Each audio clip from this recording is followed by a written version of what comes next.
Night of the Hunter is just such an amazing film. Look at those shadows. Look at the shadows on that movie. I mean, honestly, Night of the Hunter is like everything now. Half of the big movies this year, One Battle After Another, Sinners come to mind. They're both borrowing so heavily from Night of the Hunter.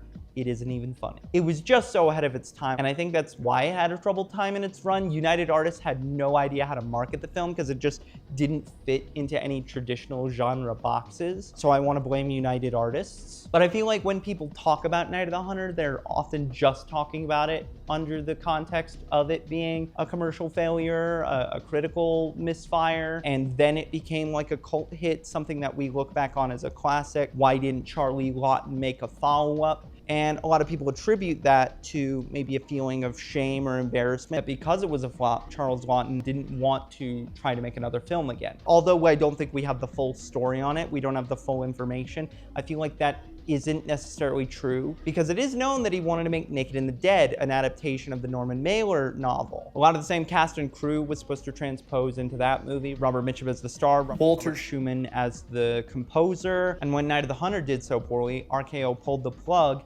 and gave the movie over to Raoul Walsh. Terry and Denise Sanders were the screenwriters that Laughton hired. They're credited on the film that got made, the 58, Raoul Walsh, but that script didn't get adapted. They hired some John Doe to uncreditedly rewrite it. Strangest of all, though, the prevailing producer of the movie, Paul Gregory, would often talk about Laughton's original vision, the original screenplay, and say, if this had been made the way that they had set it up, it would have been magnificent, even though it's just like, that's straight up not the movie that he made. You could have made that movie. You could have taken that risk. Laughton also was developing a remake of White Gold, a Cecil B. DeMille silent Western. All of these just never took off the ground. But it also was said when the dust settled, I think Charles Laughton was fine with the situation, that he found directing movies to be a more complicated situation, that it's so etched in stone, versus when he's directing for the theater, he can kind of change things with every night. While the same basic ideas remain the same, he can be very touch and go about it.